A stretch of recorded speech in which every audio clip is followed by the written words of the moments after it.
മനുഷ്യൻ്റെ ഫാറ്റ് എടുത്തിട്ട് സോപ്പ് ഉണ്ടാക്കുക, പല്ലുകളും മറ്റുമൊക്കെ സിസ്റ്റമാറ്റിക്കായിട്ട് ഈ സ്വർണ്ണപ്പല്ലുള്ള അവർ കൊന്നുകളഞ്ഞ ആളുകൾ ചില സ്വർണ്ണപ്പല്ലുണ്ട് അതൊക്കെ എടുത്ത് മാറ്റി. ആ സമയത്ത് മുഖത്തൊരു ടോർച്ച് ഇങ്ങനെ ശക്തിയായിട്ട് അടിച്ചൊരു വലിയ പട്ടിയുടെ ഈ കിതപ്പ് നമുക്ക് കേൾക്കാം. എൻ്റെ മുഖത്തിനടുത്ത് വന്നൊരു പട്ടി ഇങ്ങനെ കിതയ്ക്കുകയാണ്. നമസ്കാരം, ഞാനിപ്പോൾ നിൽക്കുന്നത് കോട്ടയം വൈദിക സെമിനാരി മുൻ പ്രിൻസിപ്പലായിരുന്ന KM ജോർജ് അച്ഛൻ്റെ വസതിയിലാണ്. കഴിഞ്ഞ 40 വർഷമായി ഏറെ പരിചയമുള്ള അച്ഛനെ, ധാരാളം താലന്തുകളിൽ ദൈവം കൊടുത്ത അച്ഛനെ അടുത്തറിയുവാനായിട്ട് ആഗ്രഹിക്കുന്നു. സന്തോഷം. Mohandas Paul, please come in.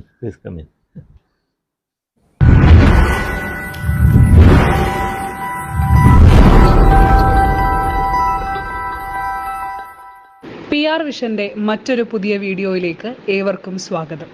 പരിചയപ്പെടുത്തുന്നവർ പരാജയപ്പെടുന്ന വ്യക്തിത്വം എന്ന് പറഞ്ഞാൽ ലോകപ്രശസ്തൻ എന്നർത്ഥം.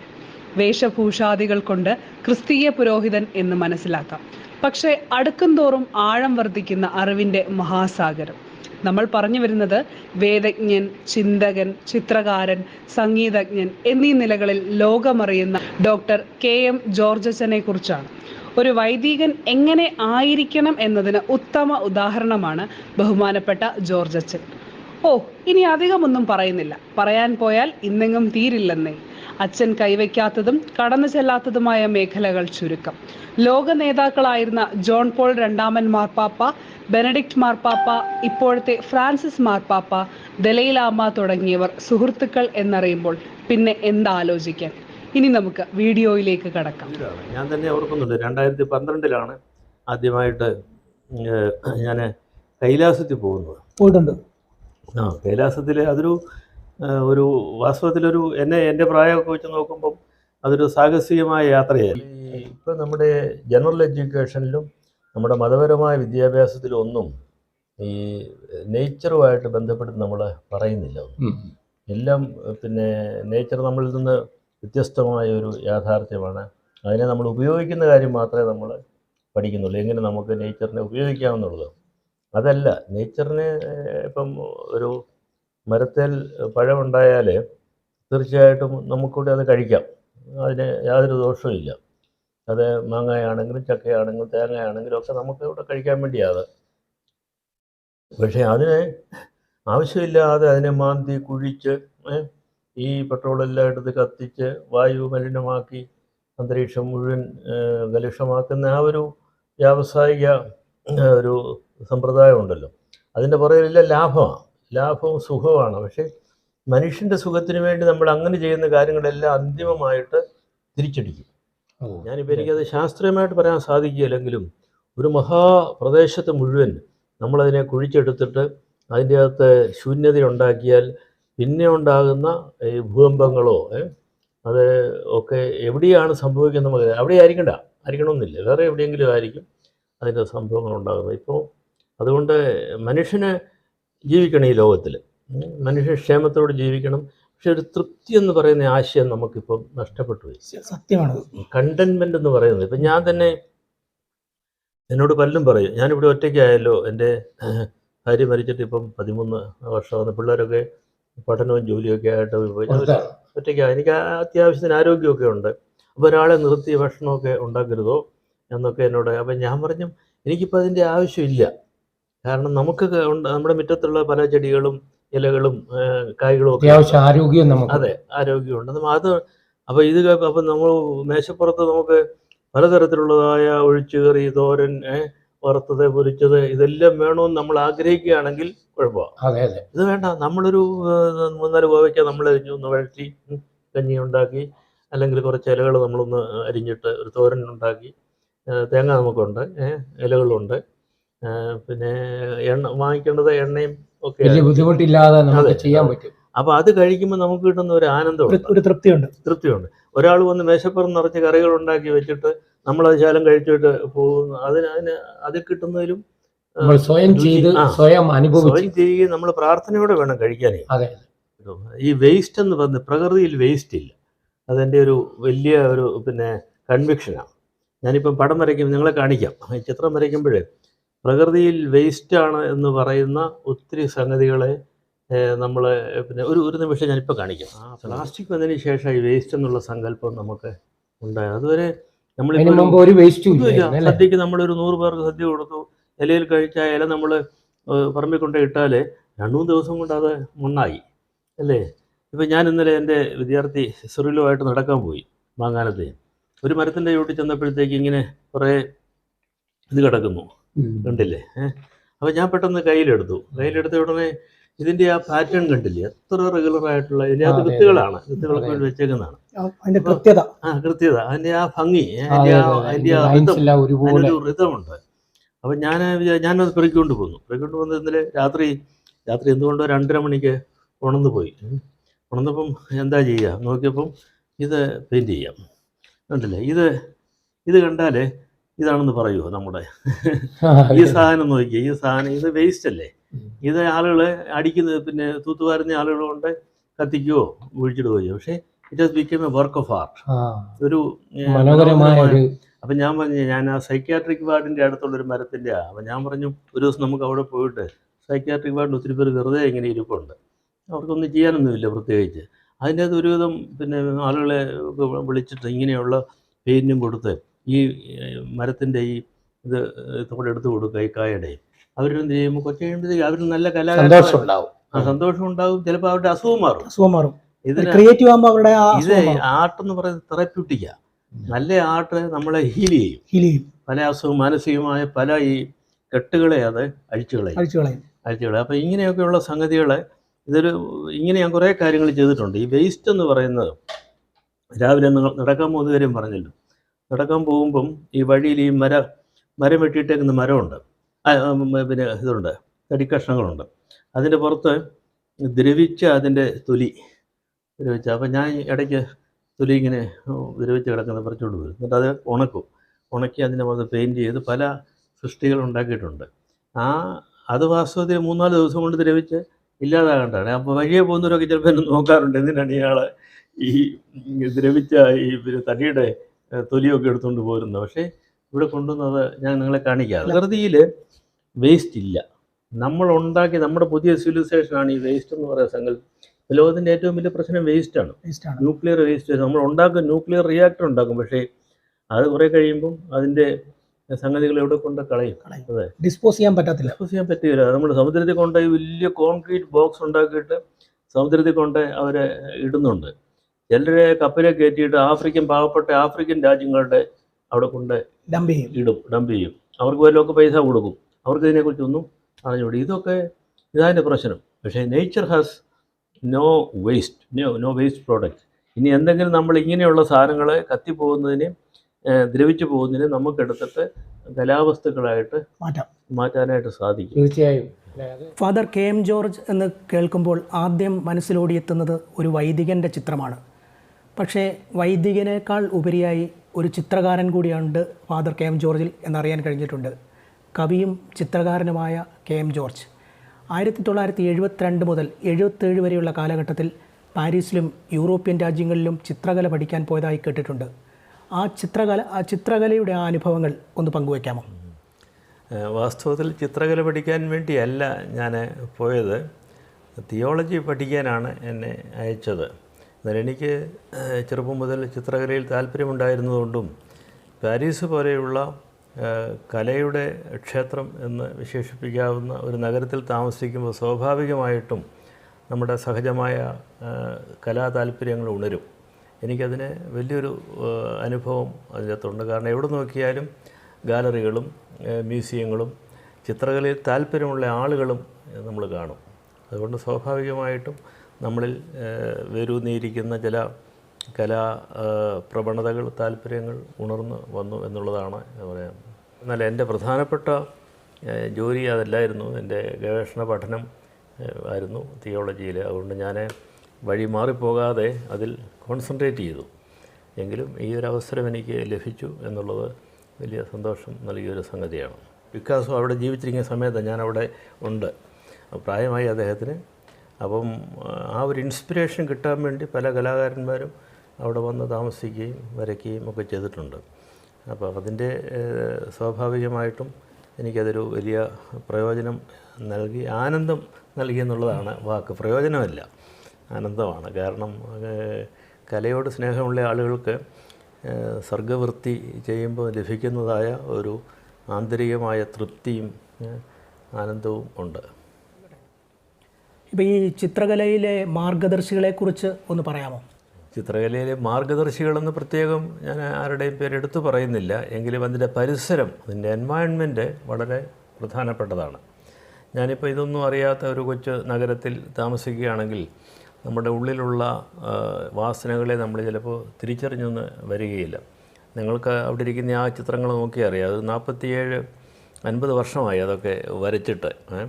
അതൊന്നും അന്ന് നമ്മൾ വിദ്യാർത്ഥി ആയതുകൊണ്ട് ക്യാൻവാസ് വാങ്ങിക്കാനോ ഒന്നും സൗകര്യമില്ലാത്തതുകൊണ്ട് കയ്യിൽ കിട്ടുന്നതിലൊക്കെ ചില കാർഡ് ബോർഡുകളിലൊക്കെയാണ് വരച്ചുകൊണ്ടിരുന്നത്. പക്ഷേ അതൊക്കെ ഇത്രയും നാളുകളായിട്ട് വരെ നിറങ്ങളൊന്നും പോയിട്ടില്ല. എന്താ പറഞ്ഞാൽ ആ പരിസരം വളരെ പ്രധാനപ്പെട്ടതാണ്. ഒരു കാര്യത്തിൽ ഇടപെടണമെങ്കിൽ അതിനെ അറിയുന്ന ആളുകളും അതിനെ നല്ല അർത്ഥത്തിൽ വിമർശിക്കുകയും പ്രോത്സാഹിപ്പിക്കുകയും ഒക്കെ ചെയ്യുന്ന ആളുകളുണ്ടെങ്കിൽ അന്നത്തെ ആ സാഹചര്യം വളരെ അപകടം പിടിച്ചൊരു സ്ഥലം കൂടിയായിരുന്നു. കാരണം നിങ്ങൾക്കറിയാം, ആ സമയത്ത് ആ യൂറോപ്പിലെ ഈ വിദ്യാർത്ഥി സമരങ്ങളെല്ലാം അരങ്ങേറി കഴിഞ്ഞ സമയമാണ്. പാരീസിലെ സോർബോൺ യൂണിവേഴ്സിറ്റിയിലും അതുപോലെ യൂറോപ്പിലെ മറ്റ് സ്ഥലങ്ങളിലും അമേരിക്കയിലും ഒക്കെ വലിയ വിപ്ലവങ്ങൾ, വിദ്യാർത്ഥി വിപ്ലവങ്ങളുണ്ടായ സമയമാണ്. അതുവരെ ഉണ്ടായിരുന്ന പല വ്യവസ്ഥകളും അതോടെ മാറിപ്പോയി. ആ കൂടെയാണ് ഡ്രഗും അതുപോലെ ഇന്ത്യയിലേക്കും തായ്ലൻഡിലേക്കും മറ്റ് ഏഷ്യൻ രാജ്യങ്ങളിലേക്കും ഉള്ള ഒരു വലിയ പ്രയാണമുണ്ട് ചെറുപ്പക്കാരുടെ. ഗുരുവിനെ തേടി ധ്യാനം, യോഗ, ഇതെല്ലാം കൂടെ വന്ന് എന്താണെന്നൊന്നും ആർക്കും അറിഞ്ഞുകൂടാ. പക്ഷേ അതൊരു വലിയ ഒരു പ്രയാണമായിരുന്നു. അതുപോലെ ഞാൻ അവരുടെ കൂടെ ചില യാത്രകളൊക്കെ ചെയ്തിട്ടുണ്ട്, പ്രത്യേകിച്ചും വസന്തകാലത്ത്.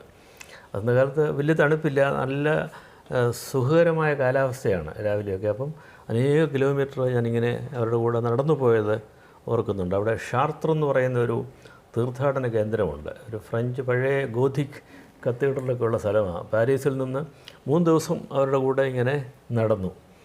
അതുപോലെ പോളിഷുകാരായ 2 വിദ്യാർത്ഥികൾ എന്നെ അവധിക്കാലത്ത് പോളണ്ടിലേക്ക് ക്ഷണിച്ചു. അപ്പം ട്രെയിനിലാണ് പോകുന്നത്. പാരീസിൽ നിന്ന് വാഴ്സോയിലേക്ക് 2 ദിവസം എടുത്ത് രാത്രിയിൽ. അപ്പോൾ ആ സമയത്ത് സോവിയറ്റ് സാമ്രാജ്യം നിലനിൽക്കുന്ന സമയമാണ്. അപ്പം ഈസ്റ്റ് ബെർലിനിലൂടെ കടന്നു പോകണം. ജർമ്മനിയിലേക്ക് നമുക്ക് വിസ വേണം അവിടെ എല്ലാം പോകാനായിട്ട്. എന്നാലും ഞാനിപ്പോഴും ഓർക്കുന്നു, ഈസ്റ്റ് ബെർലിനിലൂടെ കടന്നു പോയി പാതിരാത്രി കഴിഞ്ഞപ്പോഴാണ് ഈസ്റ്റ് ബെർലിൻ ബോർഡർ കിടക്കുന്നത്. നമ്മൾ നല്ല ഉറക്കത്തിലായി ട്രെയിനിലെ. ആ സമയത്ത് മുഖത്തൊരു ടോർച്ച് ഇങ്ങനെ ശക്തിയായിട്ട് അടിച്ചൊരു വലിയ പട്ടിയുടെ ഈ കിതപ്പ് നമുക്ക് കേൾക്കാം. എൻ്റെ മുഖത്തിനടുത്ത് വന്നൊരു പട്ടി ഇങ്ങനെ കിതയ്ക്കുകയാണ്. നമ്മൾ ഏതോ ദുസ്വപ്നമാണെന്ന് വിചാരിച്ച് ഉണർന്ന് നോക്കിയപ്പോൾ ഈസ്റ്റ് ജർമ്മൻ പോലീസാണ്. മുഖത്തടിച്ചിട്ട് പാസ്പോർട്ട് ചോദിക്കുക നമ്മളോട്. അപ്പോൾ അത് വളരെ ഗൗരവമായ, വളരെ പരുഷമായിട്ടുള്ള ചോദ്യമാണ്. നമ്മൾ പാസ്പോർട്ട് എടുത്ത് കൊടുത്ത് വിദ്യാർത്ഥി, മറ്റു കുഴപ്പങ്ങളൊന്നുമില്ല. എന്നാൽ ഈ പട്ടി നമ്മുടെ മുഖത്തോട് ചേർന്ന് ഇങ്ങനെ കതച്ചുകൊണ്ട് നിൽക്കുക. അത് പോലീസ് നായാണ്. എന്നെ കൊണ്ടുപോയ കൂട്ടുകാരൻ ഒരു ഡോക്ടറായിരുന്നു. അയാളെ ആഫ്രിക്കയിൽ മിഷണറി ആയിട്ടൊക്കെ പോകാൻ വേണ്ടി പരിശീലിച്ചു. പാരീസിൽ ഫ്രഞ്ച് പഠിക്കാനായിട്ട് വന്ന ഒരാളാണ്. അപ്പോൾ എന്നോട് പ്രത്യേക താല്പര്യം ഉണ്ടായിരുന്നതുകൊണ്ട് ഞങ്ങളിങ്ങനെ പോയതാണ്. അപ്പോൾ അയാളുടെ ഫാദറെ വാസ്തവത്തിൽ ഹിറ്റ്ലറിൻ്റെ പട്ടാളം, നാസി പട്ടാളം വാഴ്സോയിലെ തെരുവിൽ വെച്ച് അദ്ദേഹത്തെ വെടിവെച്ച് കൊന്നതാണ്. എൻ്റെ കൂട്ടുകാരന് ഫ്രഞ്ച് അറിയാം, ഞങ്ങൾ ഫ്രഞ്ചിൽ സംസാരിച്ചു. അപ്പം അദ്ദേഹം എന്നെ പല സ്ഥലങ്ങളിൽ, അതിലൊരു സ്ഥലം കോൺസെൻട്രേഷൻ ക്യാമ്പാണ്.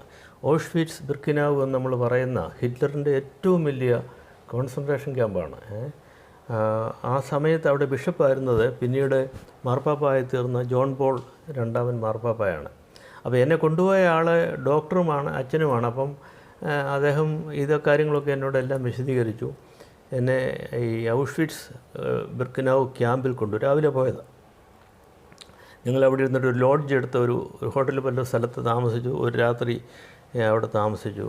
ഇതിൻ്റെ അകത്തൂടെ കടന്ന് കഴിഞ്ഞപ്പോഴത്തേക്ക് എനിക്കൊരു വല്ലാത്ത വിഷാദം ഉണ്ടായി. കാരണം യുദ്ധം കഴിഞ്ഞിട്ട് 10-30 വർഷമേ ആയുള്ളൂ.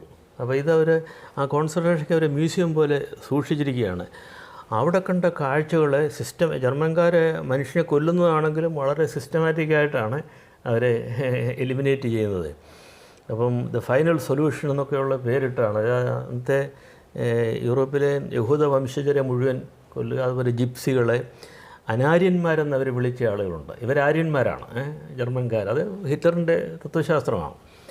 അപ്പം ബാക്കിയുള്ളവരെല്ലാം അനാര്യന്മാരും ജീവിക്കാൻ അർഹതയില്ലാത്തവരുമാണ്. ആര്യവംശത്തിന് മാത്രമേ ഭൂമിയിൽ ജീവിക്കാൻ അർഹതയുള്ളതാണ് ഹിറ്റ്ലറിൻ്റെ നാസി ഐഡിയോളജി പറയുന്നത്. അപ്പോൾ അതിങ്ങനെ കൊന്ന് ഒരു 60 ലക്ഷം ആളുകളെ അവർ ചുട്ടുകരിച്ചു. അപ്പോൾ എൻ്റെ ഭയാനകമായൊരു ഓർമ്മയാണ് വാസ്തവത്തിൽ ഈ കോൺസെൻട്രേഷൻ ക്യാമ്പിൽ ചെന്നത്. അത് കഴിഞ്ഞ് ഞാൻ വിഷാദചിത്തനായി. പിന്നെ 2-3 ദിവസം ഞാൻ സംസാരിക്കില്ല അധികം. അപ്പോൾ എന്നെ കൊണ്ടുപോയ കൂട്ടുകാരൻ ഹെൻറി എന്ന് അദ്ദേഹത്തിൻ്റെ പേര്. അദ്ദേഹം എന്നെ പിന്നെ പല സ്ഥലങ്ങളിൽ കൊണ്ടുപോയി. എന്നോട് എപ്പോഴും ചോദിക്കും, എന്താ നീ ഇങ്ങനെ മിണ്ടാതിരിക്കുന്നത്, ദുഃഖിച്ചിരിക്കുന്നത്. അപ്പം അദ്ദേഹം വിചാരിച്ച് എനിക്ക് പലതും ഇഷ്ടപ്പെടാഞ്ഞുകൊണ്ടായിരിക്കും അവിടെ വന്ന്. ഞാൻ ഗസ്റ്റല്ലേ, ഇനി അവരുടെ ഹോസ്പിറ്റാലിറ്റി പറയാം, അതൊന്നുമല്ല. ഞാൻ പിന്നീട് അദ്ദേഹത്തോട് പറഞ്ഞു, എനിക്ക് രാത്രി ദുസ്വപ്നങ്ങളാണ് കിടന്ന് ഉറങ്ങുമ്പോൾ വരുന്നത് കുറേ ദിവസങ്ങളിലേക്ക്. അത് ആ കാഴ്ച അതിഭയാനകമായൊരു കാഴ്ചയാണ്. കാരണം മനുഷ്യൻ്റെ തലമുടി, അവർ കൊന്നുകളഞ്ഞ മനുഷ്യരുടെ തലമുടി. അപ്പം യൂറോപ്പിലെ സ്ത്രീകളുടെയൊക്കെ തലമുടി പല നിറത്തിൽ വരുമല്ലോ, ഗോൾഡൻ ഉണ്ട്. അപ്പോൾ അത് ഒക്കെ ഉപയോഗിച്ച് മാറ്റുകൾ ഉണ്ടാക്കുക. പിന്നെ അതുപോലെ മനുഷ്യൻ്റെ ഫാറ്റ് എടുത്തിട്ട് സോപ്പ് ഉണ്ടാക്കുക.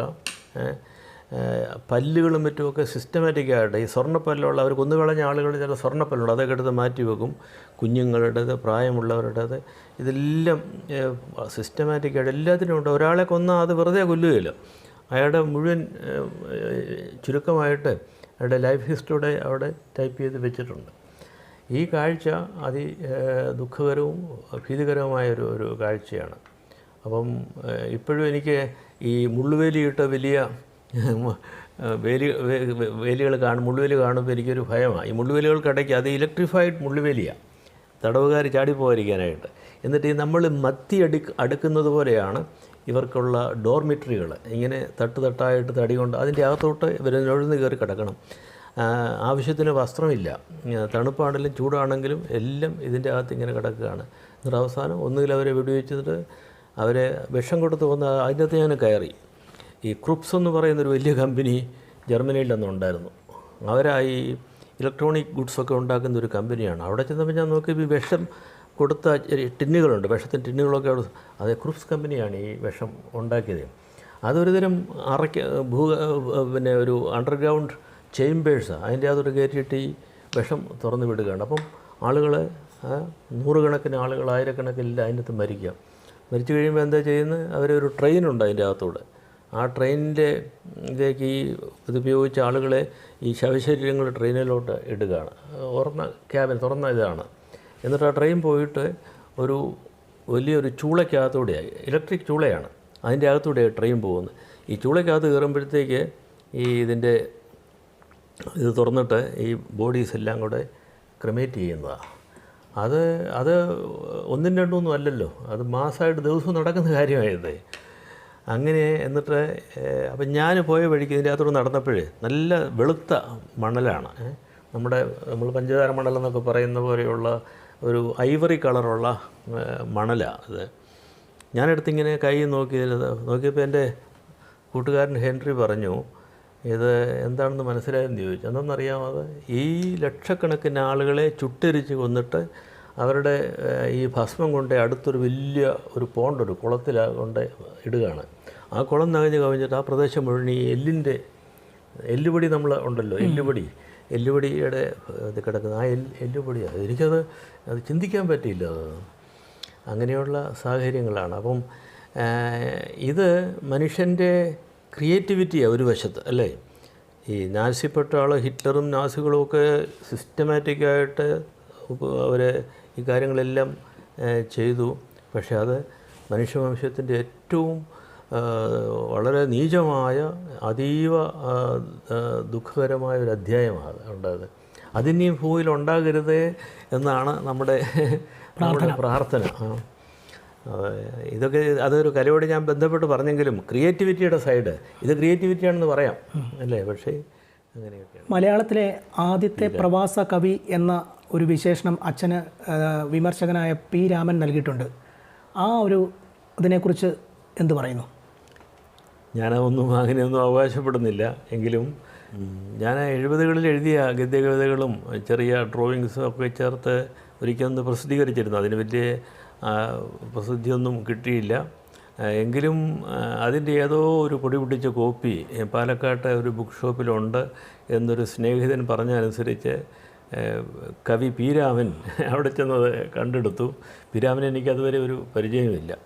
അദ്ദേഹം പിന്നെ ഇവിടെ പത്തനംതിട്ട ഒരു സമ്മേളനത്തിന് വന്നപ്പോൾ ആ പുസ്തകത്തിൽ നിന്ന് 2-3 കവിതകൾ അദ്ദേഹത്തിൻ്റെ മൊബൈലിൽ അദ്ദേഹം തന്നെ ചൊല്ലി റെക്കോർഡ് ചെയ്തുകൊണ്ടാണ് വന്നിരുന്നത്. ഞാനും പോയിരുന്നു ആ മീറ്റിങ്ങിന്. പത്തനംതിട്ട തമ്പി സാറിൻ്റെ ഓർമ്മ ദിവസമായിരുന്നു. അപ്പോൾ അദ്ദേഹം ചൊല്ലി കേൾപ്പിച്ച് എനിക്കതിന് അത്ഭുതം തോന്നി. 73-74 വർഷങ്ങളിലൊക്കെ എഴുതിയ അദ്ദേഹം ചൊല്ലി കേൾപ്പിച്ചു. പിന്നെ അദ്ദേഹം തന്നെ എന്നെ ഉത്സാഹിപ്പിച്ചു. ഇതെല്ലാം കൂടെ അതിന് ശേഷം എഴുതിയതെല്ലാം കൂടെ ശേഖരിച്ച് ഒരു പുതിയ പുസ്തകം ഉണ്ടാക്കണമെന്ന് അദ്ദേഹത്തിൻ്റെ ഒരു നിർബന്ധം ഉണ്ടായിരുന്നു. ഞാനങ്ങനെ ചെയ്തു. ആ പുസ്തകത്തിനൊരു അവതാരിക അദ്ദേഹം തന്നെ എഴുതി. ആ അവതാരികയിലാണ് അദ്ദേഹം പറയുന്നത് ആദ്യത്തെ ഒരു പ്രവാസ കവിത എഴുതിയിട്ടുണ്ട് എന്നൊക്കെ പറയുന്നത്. എനിക്കറിഞ്ഞുകൂടാ ആ സമയത്ത്. കാരണം കേരളത്തിലെ സാഹിത്യരംഗവുമായിട്ട് എനിക്ക് അന്നേരം വലിയ ബന്ധമൊന്നുമില്ല. 4-5 വർഷം നമ്മൾ അകന്ന് നിൽക്കുകയായിരുന്നില്ല. ആത്മീയാചാര്യനായ ദലൈലാമയുമായും അതുപോലെ 2 മാർപ്പാപ്പമാരുമായും അടുത്ത ബന്ധം അച്ഛനുണ്ട്. വളരെ അപൂർവമായ വിശിഷ്ടമായൊരു ബന്ധം. ആ ബന്ധത്തെക്കുറിച്ച് ഒന്ന് പറയാമോ? വളരെ ചുരുക്കമായിട്ട് പറയാം. ഞാൻ 3 വർഷം 1980കളുടെ മധ്യത്തിൽ ഡൽഹിയിൽ വർക്ക് ചെയ്തിരുന്നു. National council of church secretary ആയിട്ട്.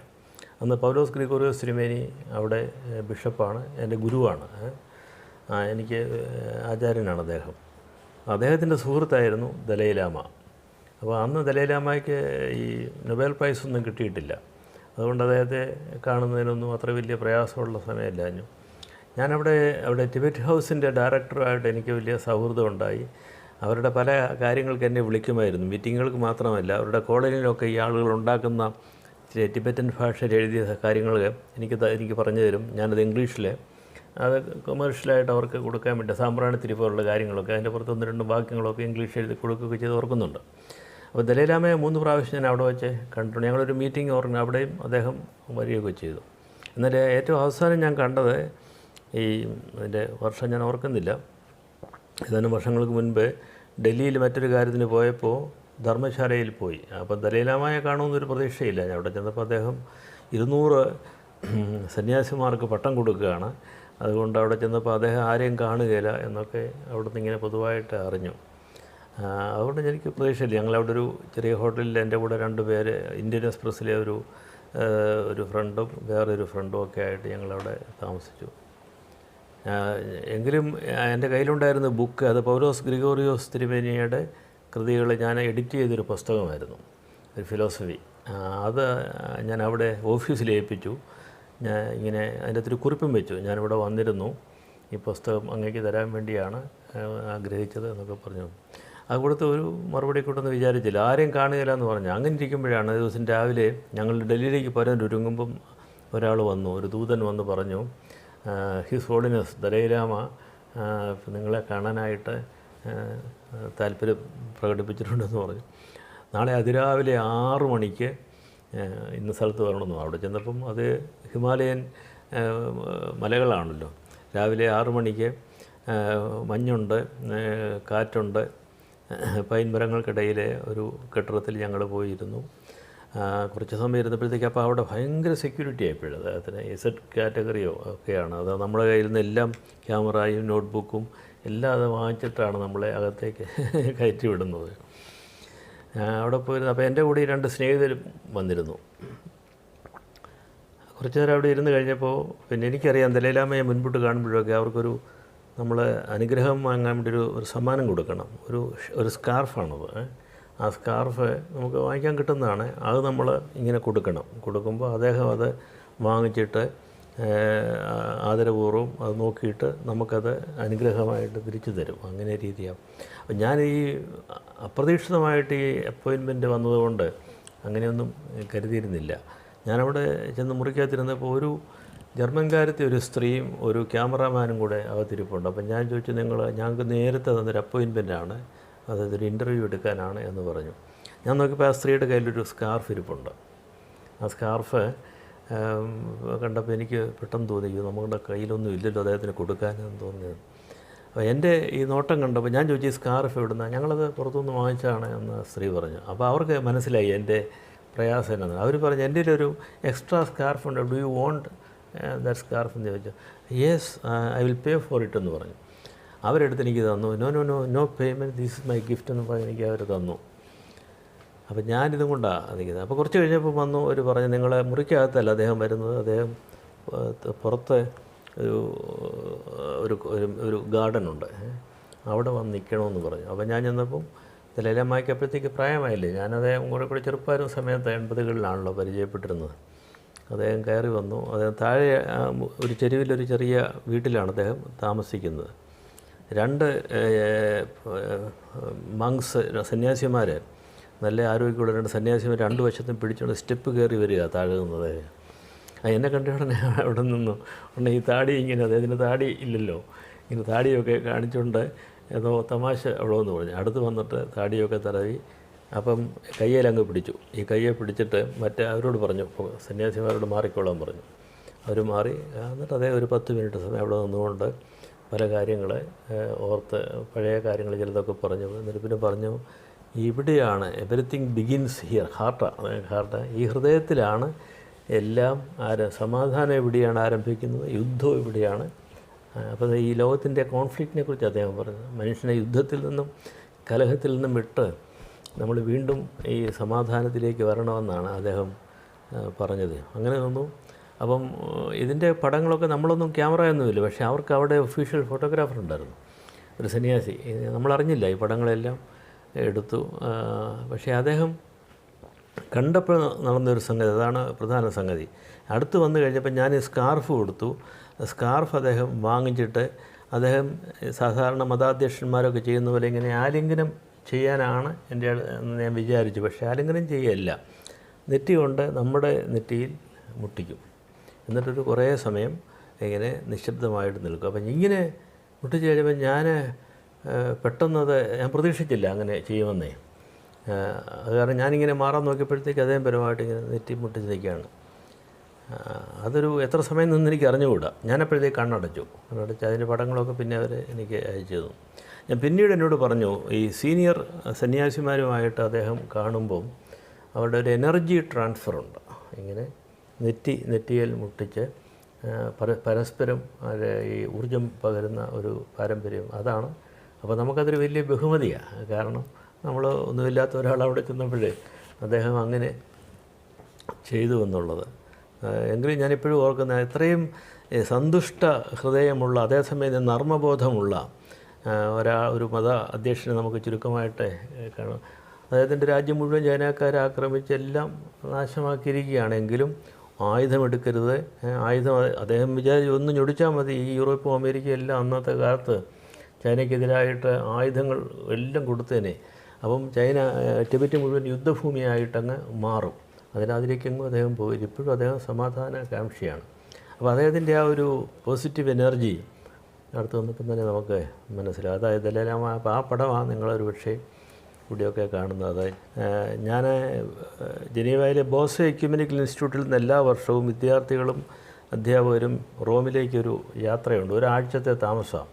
അത് റോമൻ അഡ്മിനിസ്ട്രേറ്റീവ് സിസ്റ്റം, ഒരു ഡിക്കാസ്ട്രി എന്ന് പറയും, അവിടുത്തെ ഡിപ്പാർട്ട്മെൻറ്റുകൾ. ആ ഡിപ്പാർട്ട്മെൻറ്റുകളിൽ നമ്മൾ സന്ദർശിക്കും. അവിടുത്തെ പ്രധാനപ്പെട്ട കർദിനാൾ നമ്മളോട് അതിനെക്കുറിച്ചൊക്കെ കാര്യങ്ങൾ പറയും. ഒരാഴ്ചത്തെ താമസമാണ്. അതിൻ്റെ ഭാഗമായിട്ട് മാർപ്പാപ്പന്മാരെ കാണുകയും ചെയ്യുന്ന രീതി ഉണ്ടായിരുന്നു. അപ്പോൾ ഞാൻ അവിടെ ബോസെ ഇൻസ്റ്റിറ്റ്യൂട്ടിലെ അധ്യാപകനായതുകൊണ്ട് ഞാനും കൊടുക്കും. അപ്പം ജോൺ പോൾ മാർപ്പാപ്പ എല്ലാ വർഷവും കാണും വിദ്യാർത്ഥികളോട്. അപ്പോൾ അദ്ദേഹത്തിന് വലിയ താല്പര്യം യുവജനങ്ങളോട് സംവദിക്കാനായിട്ട്. അപ്പം അദ്ദേഹത്തിൻ്റെ കൂടെ ഒന്ന് പടമെടുക്കും. എന്തെങ്കിലും ഒരു പാട്ട്, യൂറോപ്പിൽ പൊതുവേ ഒരു പാട്ട് എന്തെങ്കിലും അദ്ദേഹം ഇങ്ങനെ ഇടും, ഉടനെ എല്ലാവരോടും കൂടി അത് പാടും. ഇങ്ങനെയൊക്കെയുള്ള വളരെ സൗഹൃദം. എന്നാൽ അദ്ദേഹത്തെ ഏറ്റവും അടുത്ത് ഞാൻ അറിഞ്ഞത് 1998 മില്ലേനിയം സിനഡ് എന്ന് പറയുന്ന സിനഡിൽ ഞാൻ ഒരു സഹോദര പ്രതിനിധിയായിട്ട് ഫ്രട്ടേണൽ ഡെലിഗേറ്റ് എന്നാണ് പറയുന്നത്. അതിൻ്റെ ക്രിസ്ത്യൻ കോൺഫറൻസ് ഓഫ് ഏഷ്യ എന്ന് പറയുന്ന ക്രിസ്ത്യൻ സംഘടനയാണ് എന്നെ അയച്ചത്. 3 ആഴ്ചത്തെ സിനഡാണ്.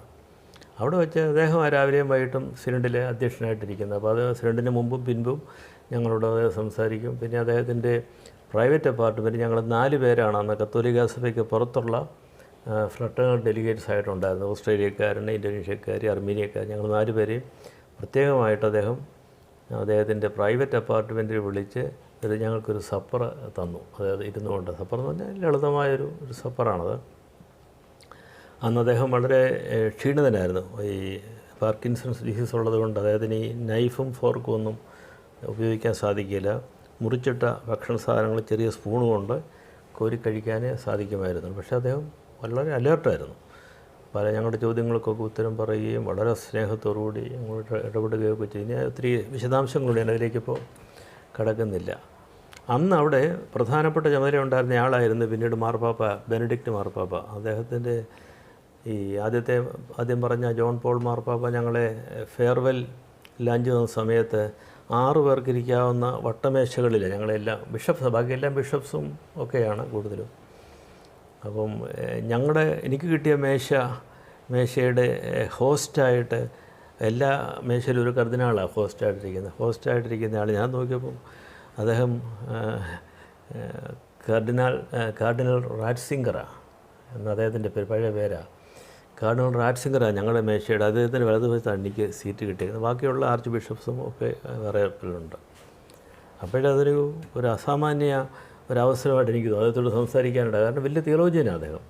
വളരെ യാഥാസ്ഥിതികനാണെങ്കിലും അന്ന് കത്തോലിക്ക സഭയുടെ പ്രധാനപ്പെട്ട ധൈഷണികമായ തലത്തിൽ വേദശാസ്ത്ര വ്യാഖ്യാതാവ് അദ്ദേഹമാണ്. ഈ ജോൺ പോൾ മാർപ്പാപ്പയുടെ പല എൻസിക്ലിക്കൽസ് ഡോക്യുമെൻറ്റ്സൊക്കെ തയ്യാറാക്കുന്നതൊക്കെ ഇദ്ദേഹമായിരുന്നു. അപ്പോൾ അദ്ദേഹത്തോട് ഞാൻ അതിലേക്ക് ഇപ്പോഴും വിശദാംശങ്ങളിലേക്ക് പോകുന്നില്ല. സഭകളുടെ ഐക്യത്തെ സംബന്ധിച്ച് ചില ചോദ്യങ്ങൾ ഞാൻ ചോദിച്ചു. അദ്ദേഹം മറുപടി പറഞ്ഞ പിന്നൊരവസരത്തിൽ പറയാതെ. എന്നാൽ അദ്ദേഹത്തിന് ഉള്ളൊരു പ്രശ്നം, അദ്ദേഹം അങ്ങനെ വലിയ തമാശ ഒന്നും പറയുകയില്ല. ജനങ്ങളുമായിട്ടൊന്നും അധികം മറ്റേയാൾ അങ്ങനെയല്ല. അദ്ദേഹം അസാമാന്യ ബുദ്ധിശക്തിയുള്ള അതുപോലെ സ്ട്രാറ്റജിസ്റ്റായിട്ടുള്ള ഒരാളായിരുന്നു. സോവിയറ്റ് യൂണിയനെയൊക്കെ പോളണ്ടിലെ അദ്ദേഹമാണല്ലോ ഈ പ്രസ്ഥാനം ആരംഭിച്ചതെന്നേ. അതുകൊണ്ട് എന്നാലേ ബെനഡിക്റ്റ് മാർപ്പാപ്പ വളരെ ഗൗരവക്കാരനാണ്, നല്ല മനുഷ്യനാണ്. പക്ഷേ അദ്ദേഹത്തിന് അതുകൊണ്ടാണ് അദ്ദേഹം രാജിവെച്ചെന്ന് എൻ്റെ വിചാരം. ഈ സഭയുടെ അന്നത്തെ കാലത്ത് കത്തോലിക്ക സഭയ്ക്ക് ഉണ്ടായ വലിയ വെല്ലുവിളികളെയൊന്നും അദ്ദേഹത്തെ നേരിടാനായിട്ട് ഒരുപക്ഷെ അദ്ദേഹത്തിന് സാധിക്കുമായിരുന്നില്ല. അതുകൊണ്ടായിരിക്കും രാജിവെച്ചത്. പക്ഷേ ഇപ്പോൾ മൂന്നാമത്തെ വന്നയാൾ അതിൽ നിന്നെല്ലാം വ്യത്യസ്തനാണ്. അദ്ദേഹത്തെ ഞാൻ 3 പ്രാവശ്യം കണ്ടു. അദ്ദേഹത്തോടൊപ്പം ഭക്ഷണം കഴിച്ചു. പിന്നെ അദ്ദേഹത്തിൻ്റെ എഴുതിയ പുസ്തകത്തിൻ്റെ കോപ്പി നേരിട്ട് സ്വീകരിച്ചു. അദ്ദേഹത്തെക്കുറിച്ച് എനിക്ക് അതീവ ആദരവാണ്. കാരണം ഈ ക്രിസ്തീയ സഭ പിന്നീടുണ്ടാക്കിയ ഒത്തിരി നിയമങ്ങളും കാനോനകളും പ്രോട്ടോക്കോളുകളൊക്കെ ഉണ്ട്. അതൊക്കെ ഈസിയായിട്ട് അദ്ദേഹം മാറ്റിവെച്ചിട്ട് മനുഷ്യനോട് അതാരാണേലും വഴിയെ പോകുന്ന ആളാണ്, കൊച്ചുകുട്ടിയാണെങ്കിലും ഒക്കെ അദ്ദേഹം സമ്മതിക്കുമായിരുന്നു. ഇപ്പോഴും അങ്ങനെ ചെയ്തിട്ട് അദ്ദേഹത്തിൻ്റെ പാലസിൽ നിന്ന്, ഞാൻ ആദ്യം പറഞ്ഞല്ലോ, അദ്ദേഹത്തിൻ്റെ മറ്റേ മാർപ്പാപ്പായുടെ പാലസിലാണ് ഞങ്ങളെ അവിടെ ക്ഷണിച്ചത്. അദ്ദേഹം ആ പാലസ് വിട്ടിട്ട് ഒരു ഗസ്റ്റ് ഹൗസിലാണ് താമസിക്കുന്നത്.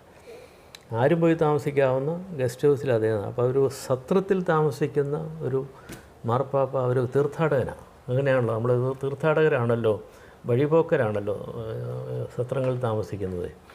സ്ഥിരമായ ഒരു ഭവനം ഇല്ല. അപ്പോൾ അതൊക്കെ എന്നെ വളരെയധികം ആധ്യാത്മികമായിട്ട് സ്പർശിച്ചു. അദ്ദേഹത്തിൻ്റെ പെരുമാറ്റം. ഞാൻ അവിടെ അദ്ദേഹത്തെ ഞങ്ങൾ താമസിച്ച നിലയുടെ മുകളിലത്തെ നിലയിലാണ് അദ്ദേഹം താമസിച്ചത്. അദ്ദേഹത്തിന് വേണ്ടി പ്രത്യേകം ലിഫ്റ്റുണ്ട്. പക്ഷേ ആ ലിഫ്റ്റിൽ അദ്ദേഹം കയറുകയില്ല. എല്ലാവരും കയറുന്ന ലിഫ്റ്റിലാണ് അദ്ദേഹവും കയറുന്നത്. എല്ലാവരും ഭക്ഷണം കഴിക്കുന്നിടത്ത് ഞാൻ നോക്കുന്നത് രാവിലെ ബ്രേക്ക്ഫാസ്റ്റ് വന്നപ്പോൾ അദ്ദേഹത്തെ ആരെങ്കിലും ഇങ്ങനെ നമ്മളൊക്കെ ഇരുന്ന് ബ്രേക്ക്ഫാസ്റ്റ് കഴിക്കുന്ന മേശ അദ്ദേഹം ഞാൻ നോക്കുമ്പോൾ കപ്പെടുത്തുകൊണ്ട് അവിടെ ഇരിക്കുന്ന പാത്രത്തിൽ നിന്ന് കാപ്പി എടുത്തിട്ട് ഒരു കഷ്ണം ബ്രെഡും എടുത്ത് അദ്ദേഹം തന്നെ പോയി ഇരിക്കുക. കൂടെ പിന്നെ സെക്രട്ടറിയൊക്കെ കാണും. എന്നാലും ആരും അദ്ദേഹത്തെ സെർവ് ചെയ്യുന്നില്ല.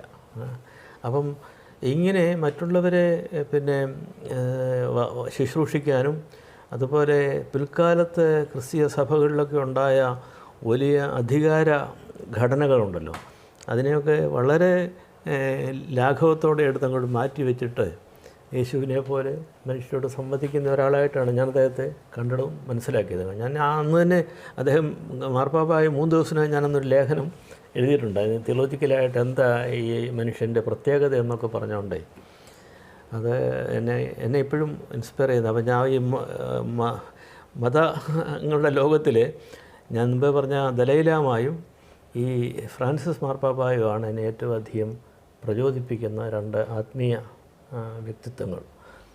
ഒരു 2024 ഒരു നവവത്സരത്തിലേക്ക് നമ്മൾ പ്രവേശിക്കുകയാണല്ലോ. അപ്പം നാം ഇപ്പോൾ ജീവിക്കുന്ന ഈ കാലഘട്ടം എന്ന് പറഞ്ഞാൽ വളരെ ആസുരമായ ഒരു കാലഘട്ടമാണ് നമ്മൾ കടന്നു പോകുന്നതെന്ന് പറയാം. മാതാപിതാക്കൾ മക്കളെ മറക്കുകയും മക്കൾ മാതാപിതാക്കളെ മറക്കുകയും പരസ്പരം കൊലവിളിക്കുകയും ചെയ്യുന്ന ഒരു ആസുരമായ കാലഘട്ടം. ഈ പുതുവർഷത്തിൽ യുവതലമുറയോടും സമൂഹത്തോടും അച്ഛന് നൽകാനുള്ള ഒരു സന്ദേശം എന്താണ്? ഒരു പോസിറ്റീവായിട്ടുള്ള ഒരു സന്ദേശം എന്താണ്? വാസ്തവത്തിൽ മോഹൻദാസ് സൂചിപ്പിച്ച ഈ ആസുരഭാവം എല്ലാ യുഗങ്ങളിലും ലോകത്തിലുണ്ട്. മനുഷ്യവർഗത്തിൽ എപ്പോഴും അതുണ്ടായിരുന്നു. ചിലപ്പോൾ കൂടുതൽ, ചിലപ്പോൾ കുറവെന്ന് മാത്രമേ ഉള്ളൂ.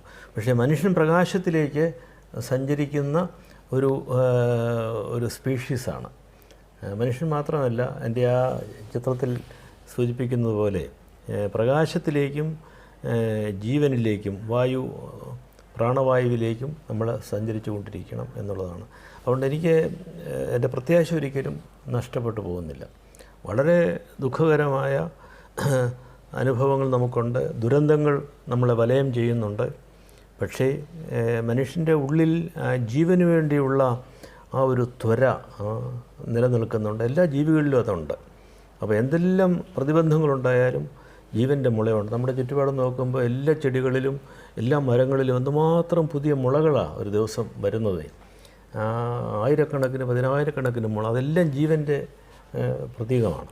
അതുകൊണ്ട് ലൈഫാണ് ഏറ്റവും പ്രധാനം. ജീവനെ പ്രോത്സാഹിപ്പിക്കുന്ന, ജീവനെ അനുസന്ധാനം ചെയ്യുന്ന എല്ലാ പ്രസ്ഥാനങ്ങളും എല്ലാ ആശയങ്ങളും നല്ലതാണെന്നാണ് എൻ്റെ ചിന്ത. എന്നാൽ ജീവനെ ഞെരുക്കുകയും അതിൻ്റെ ശക്തിയെ ശോഷിപ്പിക്കുകയും ചെയ്യുന്ന ആശയങ്ങൾ, പ്രസ്ഥാനങ്ങൾ, രാഷ്ട്രീയ വ്യവസ്ഥകൾ ഇതൊക്കെ നമുക്ക് ദോഷകരമാണ് എന്നുള്ളൊരു ചിന്തയിലാണ് ഞാൻ മുൻപോട്ട് പോകുന്നത്.